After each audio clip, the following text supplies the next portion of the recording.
This is an interview with Bob Gross on October 24th, 2017, located at 308 Forest Avenue in Cocoa, Florida, at the Catherine Schweinsberg Rood Central Library. The interviewer is Heather Pierce. The cameraman and producer is Jeff Thompson. It is copyright the Brevard County Historical Commission 2017. We're here today with Bob Gross, a longtime resident of Brevard County, and today we are going to focus on the history of archaeology in Brevard and his involvement in the field. Bob, could you tell us when and where you were born and how you came to live in Brevard County? Well, I was born in Milwaukee in 1950, and my great uncle, Peter Petruska, moved down to Brevard County about 1950 and bought a motel right on the border of Melbourne and O'Galley. Today it's where the Toyota dealership is. We came down the year before to visit, and my dad, I come from a long line of bakers. All my grandparents were German bakers. And my dad recognized that the big bakeries were taking over, the Wonder Breads, and that the little family bakeries were on the way out. So he sold out and then got into the insurance business, which he hated. And we came down here to visit. And of course, Brevard County was booming with the space age at the time. And so he thought we'd move down here and he would be able to find a job. So we came down to visit and stayed at my uncle's and decided to go ahead and move down here the following year, which we did. My dad came down first, and then we came down by train in March of 1958, rented a house while we were having one built. That must have been quite a change for you from Milwaukee. It was actually, I had three friends that lived across the street from me in Milwaukee, three brothers, Johnny, Tommy, and Jimmy, Sheriff. And when we moved down here, there were three brothers that lived across the street, the Ellis brothers, Russell, Robert, and Kenny. So that was kind of fun. And they were from an old Florida family here. Their grandfather was in the dairy business, and my great uncle had been in the dairy business in Milwaukee. So there was some commonality where I fit in. And what I think was really nice was that we didn't buy a house in one of the new development neighborhoods. It was the space age boom, and there were all these new subdivisions were popping up, and they were all new people. Well, we built in the Bluff area of Melbourne, which was an old 20s subdivision that went bust, and then later on a few other houses trickled in. So there was a lot of old timers that lived there, plus new people. So it was a nice mix. And I got to know a lot of the old timers of Melbourne by living in that neighborhood. The hardest part was school. It was the second grade when I came, and they were teaching phonics here. Well, I had never heard of phonics, and so the different curriculum in the school really threw me off and kind of set me back for a while. That was hard. So what was your first impression of Brevard County when you came here in regards to the climate and that type of thing? Well, when we came initially, I mentioned the snake that we'd come to visit, and we saw this big yellow rat snake. Well, when they told me we were moving to Florida, I had nightmares. I kept dreaming that it was hot, and I was in a room with no doors or windows, and it was full of snakes. It was terrifying. Well, when we finally moved down here, it wasn't a big deal. But it was great because there was a lot of woods. Where we lived in Milwaukee, it was all developed. There was one patch of woods in the whole area where I lived called Hoppy's Woods. And it was, maybe an acre. But down here, there were woods everywhere. I mean, we could build forts. We could run wild, camp. So that part of it was really fun. And the river was right there. And my uncle had that motel on the river, and we always had boats and fishing and gigging mullet. It was really a paradise for a kid. Sounds like a lot of fun as a kid. And you mentioned some of your neighbors in the Bluff. You want to tell me a little bit about Mrs. Frances Shade? Yeah, she really had an impact on my life. I wanted to be outside all the time. I wasn't one of these kids that watched cartoons. I didn't know who Gumby was until I was like 36. So I was always outside. Well, these were the days before air conditioning, and she was outside a lot, and I got to know her. And I would go over there and play Chinese checkers and parcheesi with her, and she would feed me cookies and Kool-Aid, and she would tell me stories. And one day she said, "You know, Bob, I was born in a log cabin on an Indian mound." Well, you tell that to a 9-year-old boy, where was this? And she told me, she said Malabar. Well, I didn't know where Malabar was, but then she told me where it was and how to get there. That weekend, I rode my bike down there. Now, this is before I-95, before US 1 was 4-laned. US 1 was a 2-lane road with all the traffic going to Miami. There was no other way to get to Miami except 441 over in Holipaw. But there were semis, there were trucks, there were cars. It was dangerous. Well, I rode my bike down there. I didn't care. My parents would have died if they knew I was riding a bike down to Malabar. It was like 8 or 9 miles. Well, when I got there, a bulldozer had just taken a little chunk out of this mound. I found it right away from her description. And I put my bike down, and right where I put my bike down, I looked, and here was a metal object and a big piece of Indian pottery. And I don't know that I'd ever seen a piece of Indian pottery before, but I don't know if it was instinctive or maybe I saw one in a museum, but I knew right away what it was. Well, I picked up the metal hinge, which is right here. It's a hand-wrought, forged metal hinge, and I just knew it came off a treasure chest. I mean, I was so excited. Of course. So that later on I realized it was probably a hinge to a cabin, maybe her cabin, and I showed it to her and she didn't recognize it. So it could have been from the 1840s when the Armed Occupation Act settled this area originally, but it's very old, and I treasure it. It's, like I said, the first artifact I ever found. So that must have got you hooked, huh? It got me hooked. I was hook, line, and sinker. What do you classify as an Indian mound? What does that term mean? Well, Indian mounds mean a lot of things. In Brevard County, there's really 2 basic kinds. There's, well, maybe 3.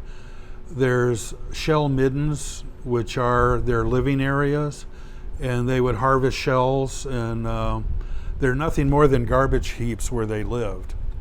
And they would move to an area and that had multiple ecosystems, the river, a freshwater stream, oaks, palms, where they could best gather food, and they would live there till they exhausted the supply, and they would move to another one somewhere upriver, or maybe over to the St. John's, and then eventually once that area recovered and they exhausted the area they went to, they would come back. So over thousands of years, these mounds built up of shells, bones, pottery, and broken tools. And then you had sand mounds, which were their burial mounds, where they buried their dead. Not all Indians buried their dead in mounds, but the later ones did.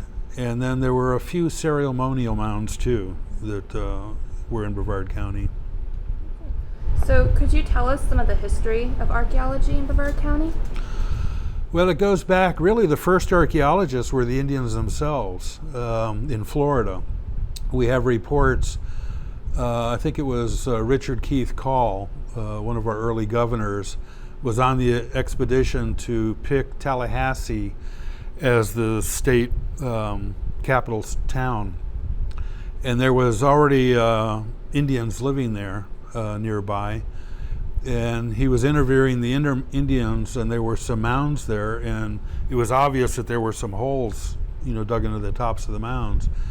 And the Indians told him that they had found Spanish artifacts, and really they were treasure hunting. They were looking for treasure.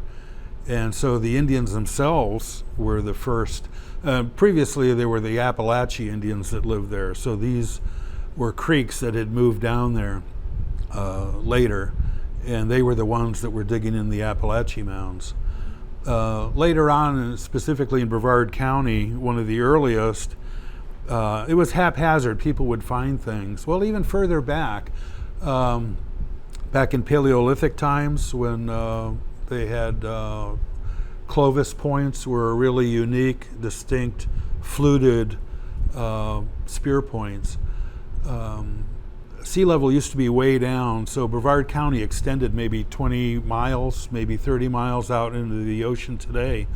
Well, as sea level came up and it eroded away, just like people find arrowheads today. You know, the Indians would find these like a Clovis point, and well, what's this? I mean, it's so different from what we have today. So, you know, they would pick things up, and then later when the Europeans came, one of the earliest records I can find was Douglas Dummett, who is credited with being the founder of the Indian River Orange. Well, he first homesteaded on Banana Creek on Merritt Island. And I found a 1847 newspaper article where he had found Spanish coins. So that was pretty exciting. And then later on, specifically in mounds, people would find things. Word would get out, and then more people would dig in mounds looking for basically treasure. They were treasure hunters. So as we move out of that treasure hunting stage and get into archaeology, maybe more as a professional field, who were some of these founding members? Well, one of the earliest was Jeffries Wyman, who came to Brevard County with George, I think you pronounce it Peabody, the famous Peabody family. And they came down like in 1869, may have even been earlier than that, on an expedition. And they came up the St. Johns River and were investigating Indian mounds. Jeffries was a professional archaeologist, and they made a collection which ultimately became part of the Peabody Museum with Harvard. In fact, I think they've redone their collections now, but originally accession item number 1 in the archaeology department was an artifact or an object from Brevard County. Wow. Yeah, which is kind of neat. And then after that, there were quite a few others that would come down. Mostly they were northern archaeologists who came down here on vacation in the wintertime, and they would get involved and find out about mounds and would investigate. Probably the most, well, one of the early ones was J. Francis LeBaron, who was a civil engineer. He was actually the Brevard County surveyor. And he was curious about the mounds, and he made a particular study of them, not only in Brevard County, but other parts of Florida too. And he wrote a report which was published in the Smithsonian and one of their annual reports, I think. And it was quite extensive. And he listed some of the early mounds that he was involved in, documented them for the first time. And then after him, probably the most famous was Clarence B. Moore, who was a very wealthy individual who just loved archaeology, and he traveled all over the South, but particularly Florida. He was so rich that he bought a steamboat and called the Alligator and outfitted it as his where he lived, and he would investigate mounds wherever he could take the boat. And I recently found a record where he actually made it up to North Indian Field in Brevard County, which is south of US 192. I think that's the furthest a steamboat ever got in the St. Johns River. It's the furthest north of anyone I've ever heard of. So the water must have really been high for him to get that boat. It was really a fairly big steamboat. Right. And he also investigated mounds in the Indian River a few years later. Particularly, he mentions the Sams family. The Brevard County has a park on Merritt Island, the Sams House, John Hanahan Sams, and there's a burial mound there, and Moore investigated that along with some others along the river. So Bob, we've been talking about these founding figures in archaeology. Can you tell me a little bit about Matthew Stirling? Stirling was another one that was connected with the Smithsonian. There were actually some other locals that were playing around in the Indian mounds. One of them was Packard, who had a transfer company in cocoa, and he made a collection. Actually, there were a few people before all that would, because of tourism and stuff, there were a few people that had curio stores in Cocoa, Melbourne, and they would collect various things, seashells, alligator teeth, Indian stuff that came out of the mounds, and they would sell for profit. Well, Packard would dig things on his own in some of the mounds, and he found quite a bit of stuff. He dug in burial mounds, he dug in habitation mounds, and he had a display in his store in Cocoa.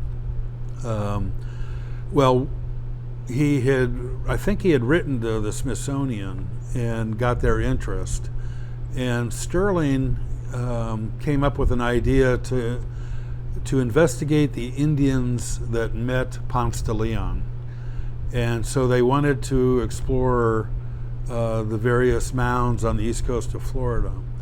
Well, they got a grant. This was during the New Deal, and they got federal money.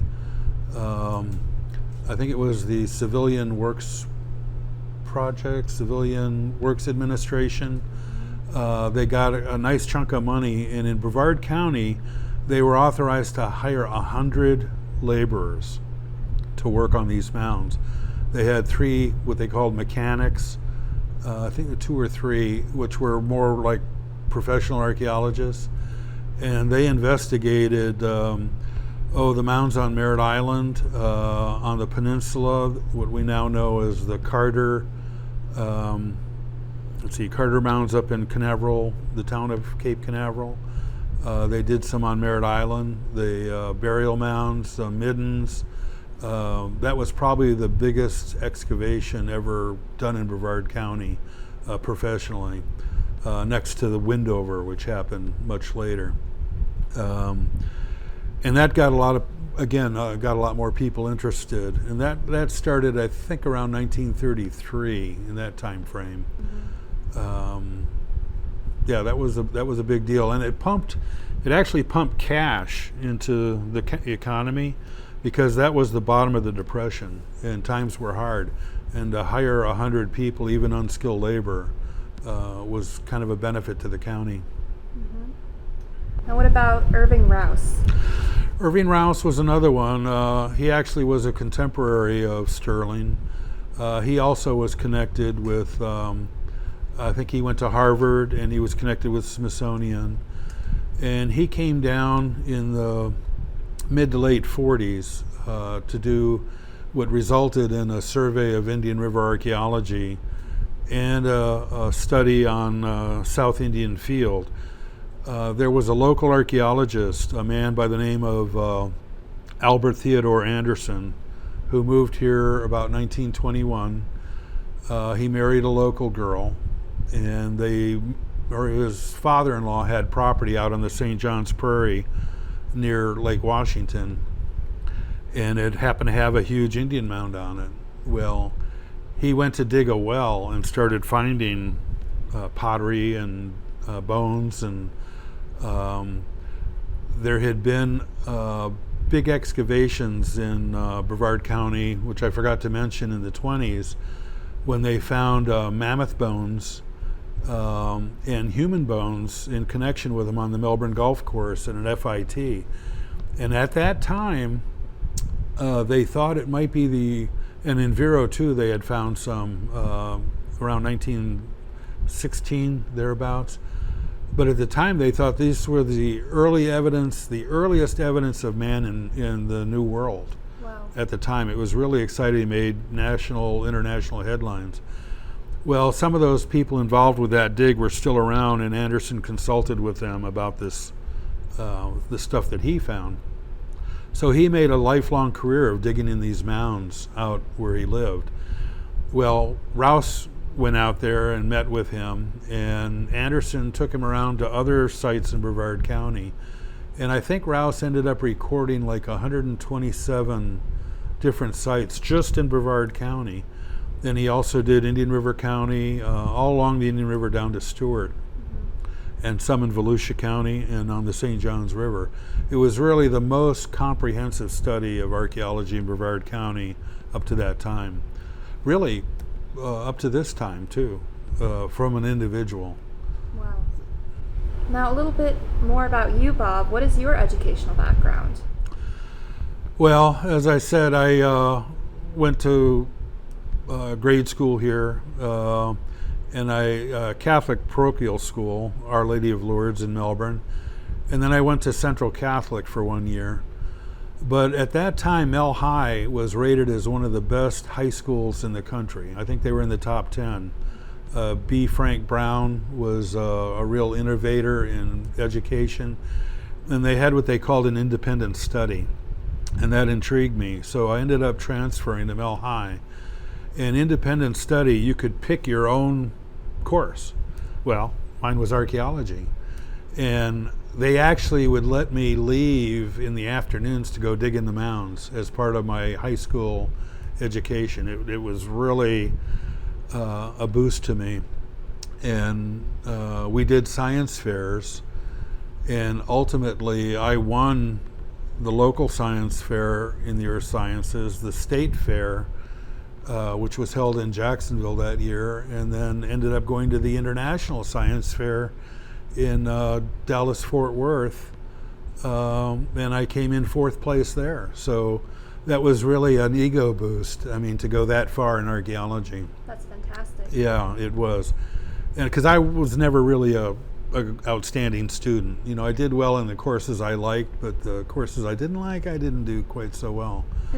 But I ended up going to the University of Florida, and I got a Bachelor's of Arts degree. They don't give degrees in archaeology, and I emphasized, in the Bachelor of Arts, I emphasized anthropology, archaeology. So I have an undergraduate degree in that. Now, back in your high school days, it says here, let's see, you're elected president of the IRAS. Yeah, that's the Indian River Anthropological Society, and that's an organization. Again, that got started as a result of treasure hunting. About 1950, early 1950s, maybe 51, somebody found 17 Spanish coins up on Playa Linda Beach. Well, that made the papers, everybody got excited, everybody was a treasure hunter, and that really kicked off the treasure hunting boom, which still goes on to some extent. And there was a retired archaeologist living here at that time by the name of E.Y. I'll think of it in a minute. But anyway, he got together with some locals, and they formed an organization to do archaeology on a real basis, not treasure hunting. And they formed a group, and in 1953 they picked the name Indian River Archaeological Society. And in 1956 they became an official chapter of the Florida Anthropological Society. And I got involved with them fairly early. There were a few articles in the newspaper about me and my digging in the mounds.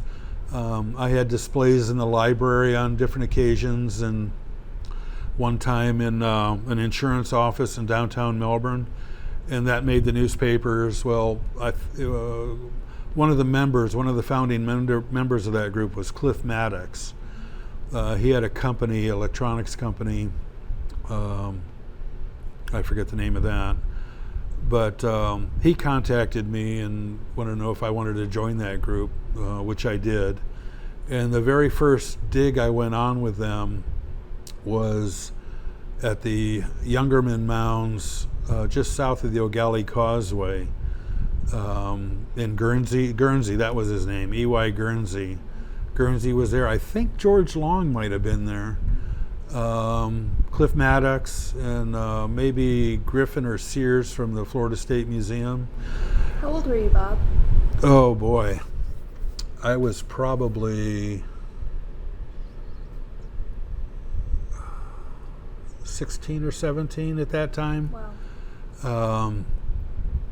But anyway, after graduating from high school, they elected me president of that group. I mean, I was, I think I just wasn't even 21, and I became president of that group, which was, I was over my head, and I said, you know, I can't do this. I'm going to the University of Florida. I'm not going to be here. But anyway, that was my first involvement with them, and which continues today. What about this apprenticeship with an A.T. Anderson? Yeah, that was even earlier. There was A.T. Anderson, who I mentioned, dug in this mound out in Malabar, West Malabar, the very end of Malabar Road, on land he got from his father-in-law. There was an article in the newspaper about him, and one of my friends had a car I couldn't drive. I think I was probably 14 at the time, so that would have been about 1964. He knew I was interested in archaeology, and he said, well, let's go out there and see the guy. So we drove out there. Anderson wasn't there. He happened to be in Washington. His brother-in-law had died, and they were up there settling the estate. But there was a young archaeology student minding the place for him, and he showed us around. Well, later on, when Anderson got back, I went out there, and we kind of hit it off. And I ended up working for him some summers in high school. And even on weekends, sometimes during the week, I would go out there and stay and help him.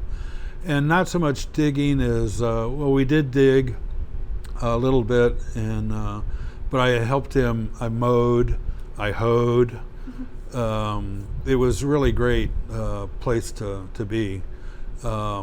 There was a camp that I would stay in. It was his son's, but his son had moved on. But it was an old Melbourne city bus that was, I think it was a 1942 Chevy bus that he had gotten and put up on blocks, and that was where I lived for quite a while. So you had a lot of experience before even going off to college. Yeah, and I went to BCC or BJC, Brevard Junior College, before I went to the University of Florida. And there was a teacher there, Tom Dooley, who taught anthropology, and another old retired geologist, Bud Noterer. And they were connected with the Indian River Anthropological Society, and they had local digs, which I participated in quite a few of them. Then I organized a dig out at Anderson's with students from BJC one time. We dug a well, and Anderson had us dig a well. He had dug half of this well. The Indians out there, South Indian Field used to be on Lake Helen Blazes, but after time, all these peat bogs developed in the lake, and the island, or the Indian Mound, became isolated from the lake with these vast bogs of peat. They still had a trail, a canoe trail, that would get to South Indian Field, but in dry times, they didn't have a source of fresh water, so they would dig wells. And after these wells were used, they would use them as dumps. Well, Anderson had half excavated this one well. It was well number 6 on a chart developed by Rouse. And he wanted us to finish it. So I got a bunch of my high school buddies, and we finished excavating this well. And it went down really deep into the water table. We had pumps going. We found a tremendous amount of dog skulls, which was, they were obviously eating dogs, and they would throw the remains into this old well. I ended up taking a course in zooarchaeology at the University of Florida with Dr. Elizabeth Wing, and my project was the analysis of these dog skulls, so that was kind of fun. And speaking of the University of Florida, afterwards you did some training in St. Augustine, some field work. Yeah, part of your archaeological training was to do a field school, and I was fortunate enough. My mentor up there was Dr. Charles Fairbanks, who was fabulous. We all called him Uncle Chuck, and he was just a great guy. He was a product too of the WPA era archaeologists, but he was fun, and he led the expedition over to St Augustine, and we excavated the house of Maria de la Cruz, who had a house pretty close to the fort, kind of outside the cannon range of which they didn't allow houses to be built real close to the fort. And she was a little bit a ways. I forget what street the house was on. There's nothing there now, but that was fun. I met a lot of other archaeologists. Kathy Deegan, who is famous for her colonial work in St. Augustine in the Caribbean. She was a regular visitor with us when we were working there. There was a lot of others that would come through. Now, you've already told us about some of these sites, but what are some of the most memorable sites that you worked on here in Brevard? Well, there were so many. You know, working as a kid, the things we did back then are federal offenses today. You know, back in the old days, you could dig in a burial mound. When you talk about skeletons in the closet, well, I had a bunch of them. In fact, that science fair project, what the theme of that was a comparison of the Indians on the Indian River to the St. Johns River. And so I had skulls, a skull from the Grant Burial Mound on the Indian River and one from Little Spade Island on the St. Johns River. And it was, you know, I was a kid, I didn't know what I was doing, but you know, a comparison of the skeletal material and the pottery and stuff. I didn't know at the time, but they were also different periods of time, and that accounted for, they were really the same people in different periods, but the ones I were comparing weren't for the same period, so it was kind of a bogus science project, but it got me 4th place in the International Science Fair. Yeah, kept your interest going. Yeah, that was, but as far as with Bud Noderer and Tom Dooley, we did a dig out at Lake Point Set, where the little there's a little restaurant out there now, and there were actually burials there. In fact, we're doing one of the projects we're in now is doing an audit of all the mounds that have been recorded to see what their statuses are. And I have some old pictures of that dig at Lake Point Set. And we recently went out there and took pictures from the same location, the same area where the dig was. And it's really neat because nothing's changed. They had an old cooler behind the building. That old cooler is still sitting there, even though I don't think they're using it. But that was an interesting dig. As I meant, the Youngerman Mound. What about this Honeymoon Hill in Merritt Island? Honeymoon Hill, there were a couple of digs up there. It's a midden. There's also a burial mound. We never dug in the burial mound, but I understand Bud Noderer did later. I wasn't on that particular dig. There was the old cistern to the house. That was one of the earliest houses in Brevard County. Whitfield, yeah, Dr. Whitfield had a house on the top of Honeymoon Hill. He had come, actually, I think before the Civil War. I think he may have had something to do with the Second Seminole War, maybe acted as a doctor with them. But he was probably the first doctor to live in Brevard County. So everybody would come to him when they were ill. In fact, Douglas Dummett, when he was ill, came there and died there, and I believe was buried there. Not by the Indian burial mound, but a little bit away from there. But we excavated the cistern to the house and part of the midden. That was back in the, I think the early 70s. That was an interesting dig. I did a lot of work with professional archaeologists. Carl Clausen and Ripley Bullen came down and worked the Cato site. That was, I think, 1967. I was 17.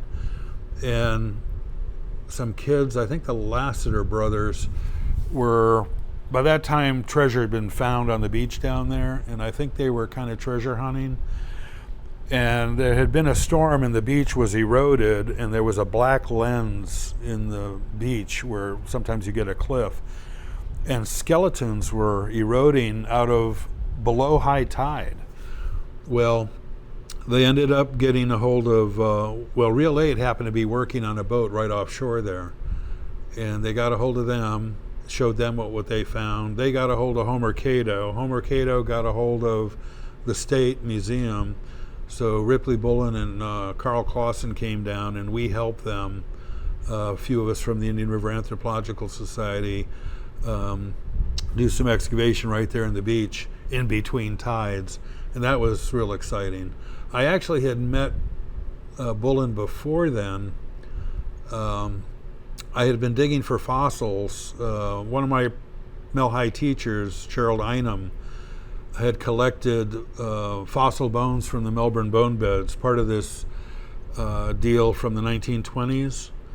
And so I got interested in that, and I would dig in the Melbourne Golf Course, some places in O'Galley. And I had uncovered the shoulder bone and forearm of a mammoth, and right among the bones was a human jaw. Wow. And I assumed, the same age. Well, my dad got a hold of the State Museum, and Ripley Bullen, who was one of the top archaeologists in the state, came down with his wife, and they examined it, and I took them out to the site. And I don't remember the date of that, but it was before I think I was like 14 or 15 at the time. And he felt the weight of the human bones versus the mammoth bones, and they had a different density of fossilization, so he didn't think that they were related. But that was the first time I met Ripley. And then let's see who after that. Probably the biggest one of the most interesting one was out west of Cocoa at the one of the trailer parks near Maplewood. They were expanding the trailer park and digging a ditch, and the heavy machine operator noticed something roll out of the backhoe he was using, and it was a human skull. Well, they called the sheriff's department thinking it was a murder again, realized it was Indians, and they called the state. The state sent down, there goes my mind again, Calvin Jones, who was a great old archaeologist. Calvin had instincts. He was I kind of pandered myself after Calvin. Anyway, we did an extensive dig there, and the Indian River Anthropological Society provided a lot of the slave labor, and other people in the neighborhood helped. And I forget how many bodies were taken out of there, but it was an archaic cemetery. And at the time, they thought it might be one of the oldest cemeteries in the state of Florida. And there was no surface indication that there was anything there. It was something really unique. There was quite a few artifacts, and it was pre-ceramic. It was before there was any Indian pottery. And I think the dates were 5,000, somewhere in that range, 6,000 maybe. Subsequent to that, they found the Windover site up in the Windover Farms area, southwest of Titusville.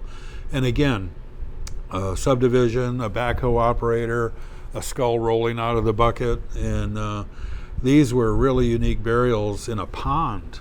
Glenn Doran was the head of that expedition, multi-year thing. He had offered me a job to work on the crew, and I accepted, but at the same time I got an offer to do consulting work out in Colorado that paid like 6 times what he was offering me, so I didn't get to work on that job, but it allowed me to make some money that I could retire early. Which brings up a point. When I graduated from college with a degree, undergraduate degree in archaeology, there were no jobs. It was 1973, it was the oil crisis.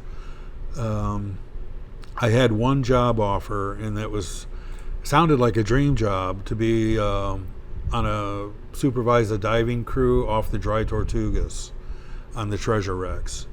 Wow. It paid $100 a week.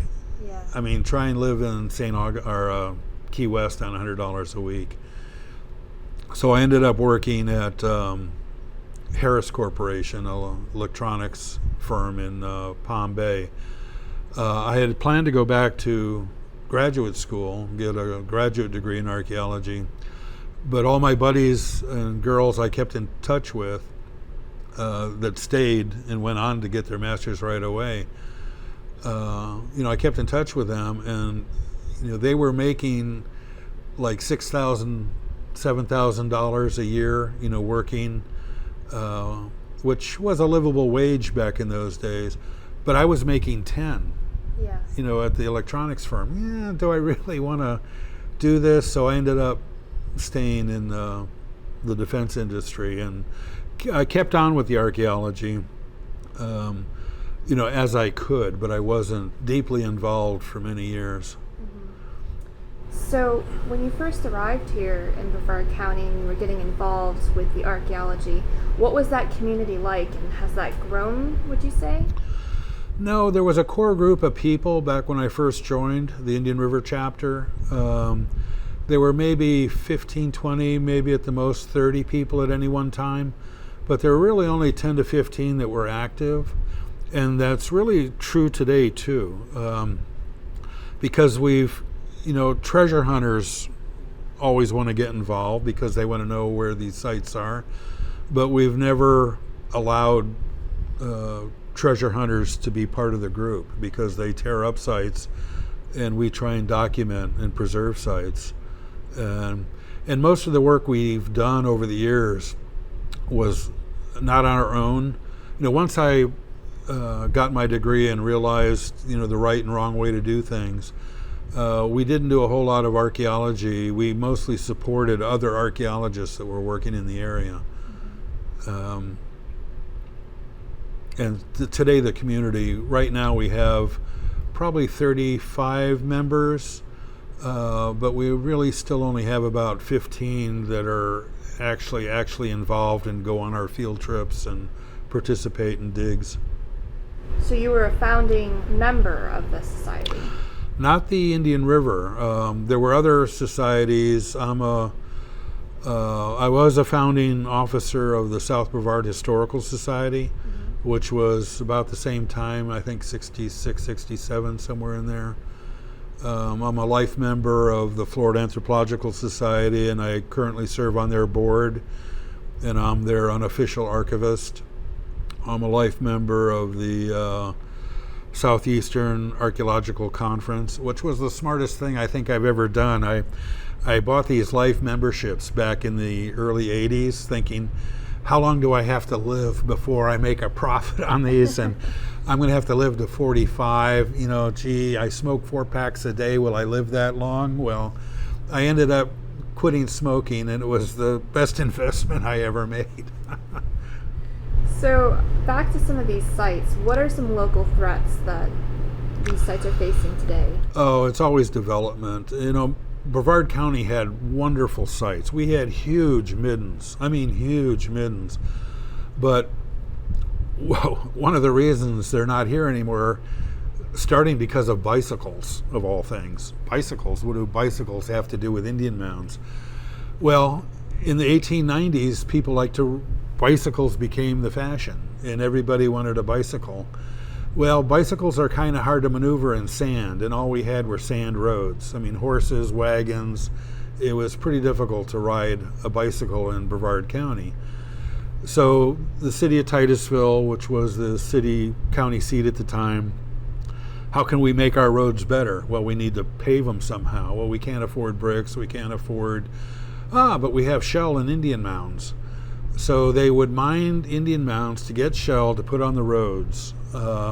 And they did that from the 1890s up through the 1920s. And they just, they destroyed so many mounds. So they're crumbled to dust now under our present day road. US 1, the old Dixie Highway, was partially paved with Indian.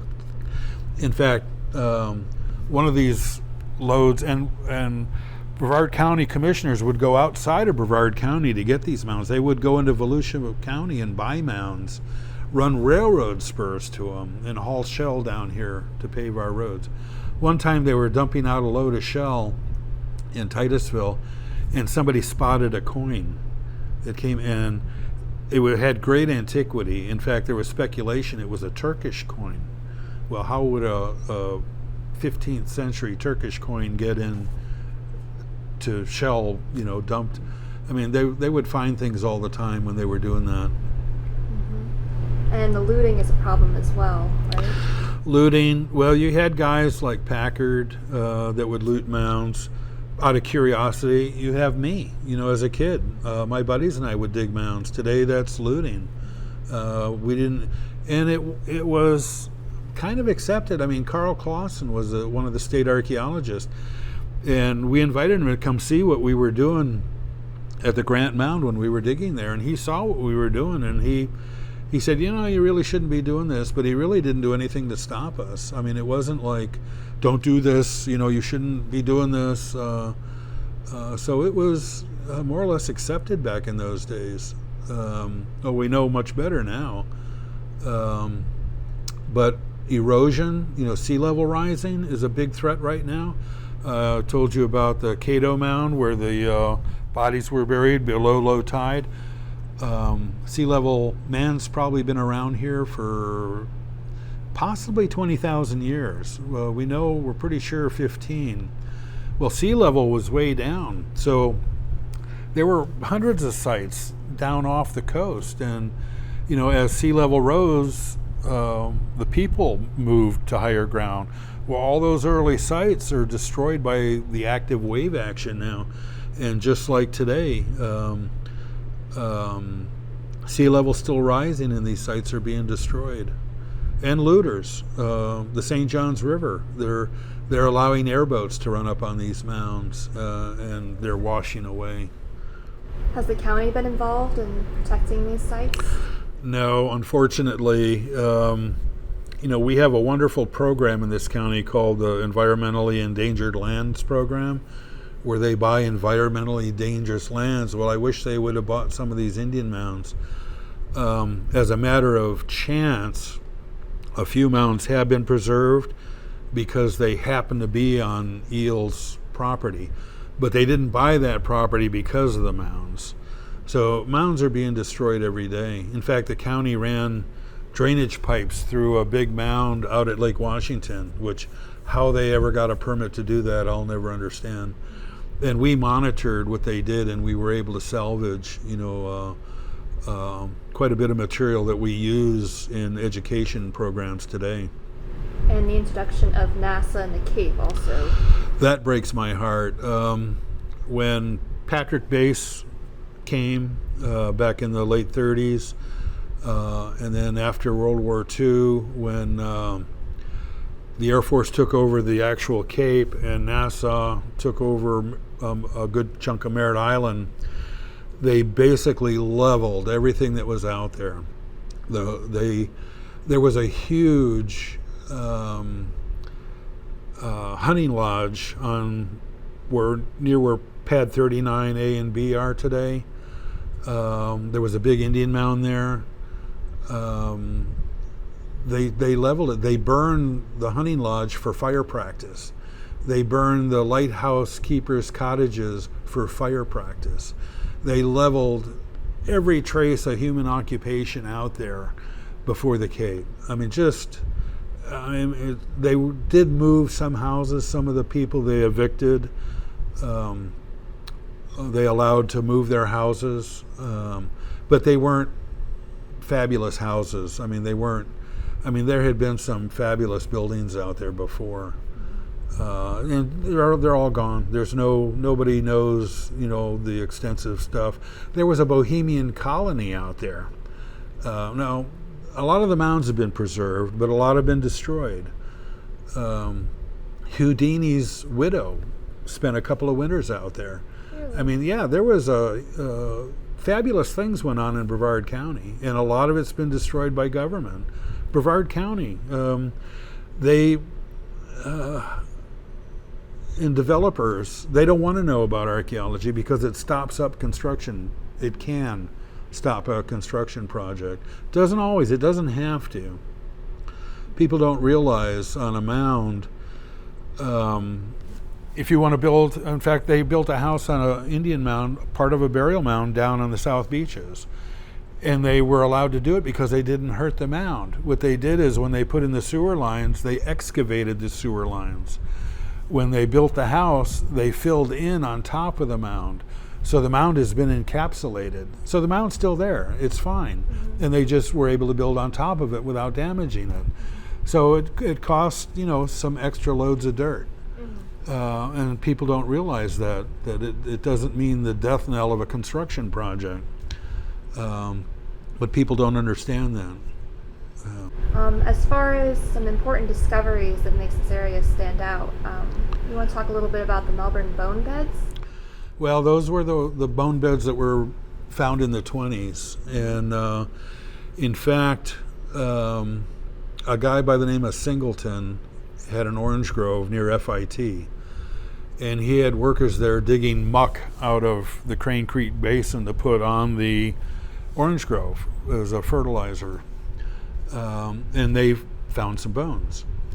Well, Dr. Loomis, I think, had been down, again, one of these northern people coming down here in the wintertime to visit, and I think he was consulted, and he had done work down in Vero. I think he had already been doing work in Vero, and they brought him up, and they ended up finding just about a whole mammoth and mastodon in FIT gardens in that area. In fact, they're mounted at Amherst College in Massachusetts. And I drove up there one time to see them, and they're spectacular. Mm-hmm. The people of Melbourne, actually, Singleton offered them to the city of Melbourne because it would be a good tourist attraction. And they were going to mount them in the old Melbourne Hotel down there on US 1 in New Haven. But they couldn't raise the money to do it. So they ended up, in fact, that's the tragedy of Brevard County. With our rich archaeological history, that the county hasn't built a museum of any kind. I mean, they've left it to private enterprise, and we have a nice museum out, which is now owned by the Florida Historical Society and managed by them. But they struggle with it. They get virtually very little public support. And it's really, Brevard County has I would wager Brevard County has the richest history of any county in the United States. Of any county. When you consider all the things that happened here over the years, from Ponce de Leon, naming the very first geographical landmark, Cape Canaveral, in 1513. I mean, the very first thing. And sending man to the moon. The French were here, the Spanish were here, the British were here. We have all the different Indian tribes that passed through here. We just have a tremendous history here, and we don't capitalize on it. We don't preserve it. It's a tragedy. So what are some of your hopes for the future of archaeology? That we get a county commission that can appreciate what we have here and take steps to help preserve and promote. Yeah. Is there anything else you'd like to add, Bob? Any mentors or interesting information that we should know about? Our group, the Indian River Anthropological, really acts, we really do for free what the county should be paying for. We're doing an audit right now of all the historic sites in Brevard County. We have over 3,500 registered historic sites in Brevard County. A lot of them are mislocated. A lot of the files are incorrect.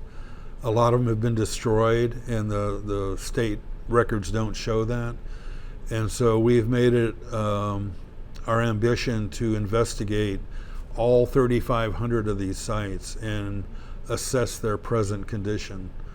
It's a huge job. I didn't think it was going to take this long, but it's going to take years to accomplish because we're finding so many errors in the record. And what the tragedy is that because of the Historic Preservation Act of 1966 as amended, communities, states, cities, counties are supposed to take in account historic preservation. And on public projects especially, there's supposed to be an archaeological survey and assess any damage. Well, what happens is because these files are so wrong, when somebody goes to do a project over here and they check the files, there's no record of anything being there.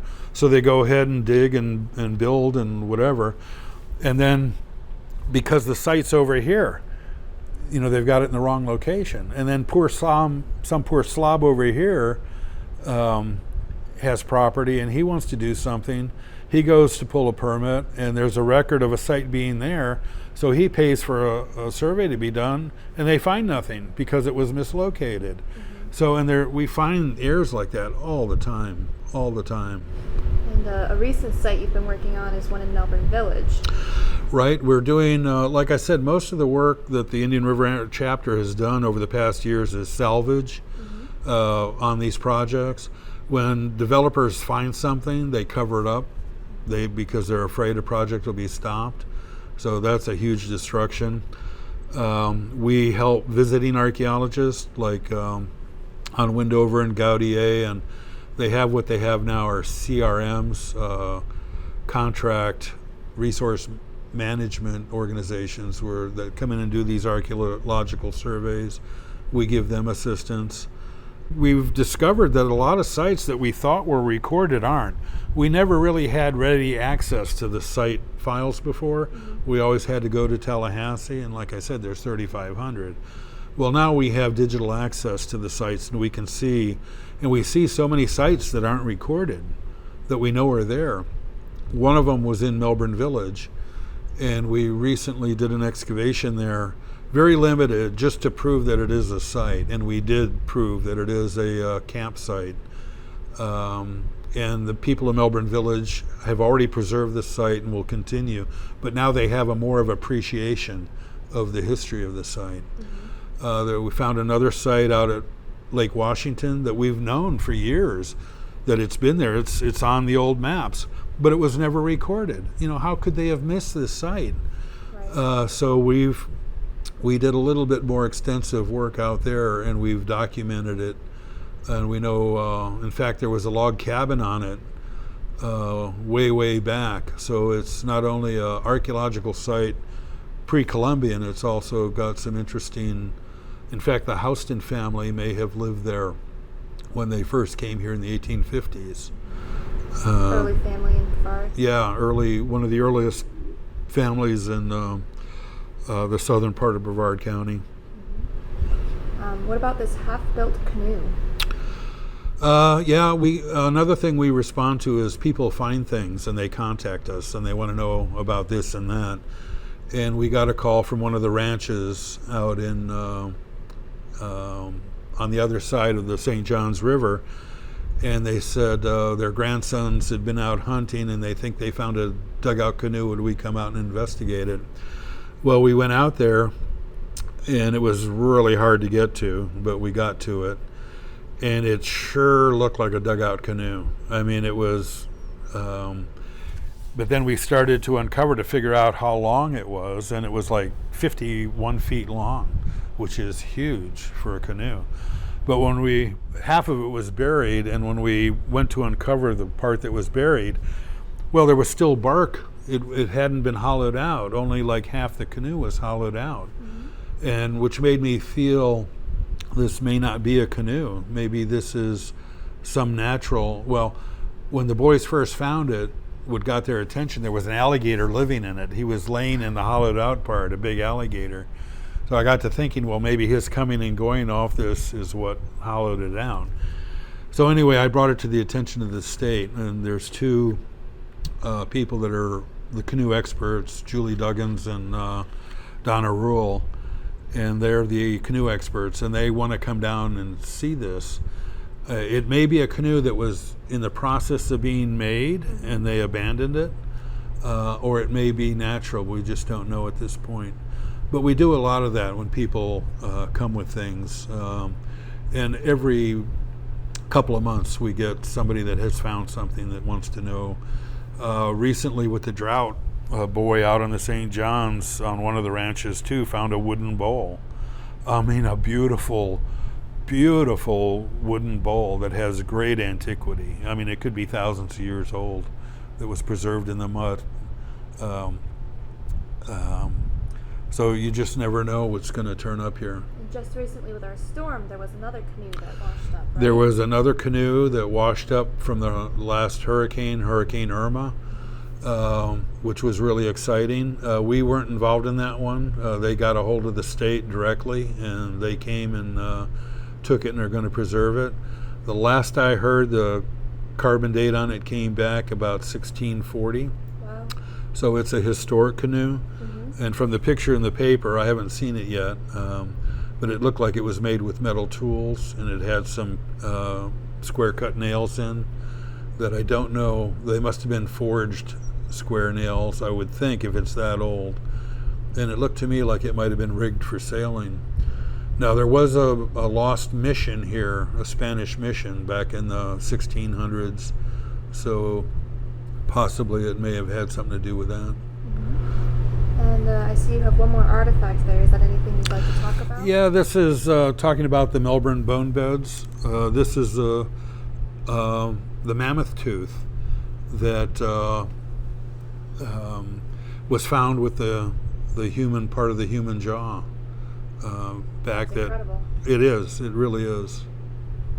And these animals wandered all over here, and there's lots of them still buried in the ground here, and there's evidence of early man here, which really needs to be investigated, and hasn't been, because we have undisturbed sites here of this era, and they've spent hundreds of thousands of dollars down in Vero on a site recently that has been greatly disturbed, and we have sites up here that are undisturbed, but we don't have hundreds of thousands of dollars. Anybody out there, you know? Donations welcome. Yeah. All right, and your chapter from the Indian River Anthropological Society was recently recognized. We were, which was very gratifying to me. Our parent organization, the Florida Anthropological Society, at their last annual meeting, awarded our chapter the Arthur R. Lee Chapter Award, which is a recognition of our good work. Mm-hmm. And again, we do a lot of work that the county ought to be paying for, that we're doing for free in an effort to, in fact, I need to read this because I can never remember it. Kind of our motto, which is on our stationery right now. It's 64 years of public service dedicated to the study of Florida's, Brevard in particular, Florida's anthropological, archaeological, and historical resources through investigation, documentation, interpretation, preservation, and most importantly, education. And that's kind of like the last thought I'd like to leave you with. Well, thank you so much for being here with us, Bob. I really appreciate it. Well, thank you.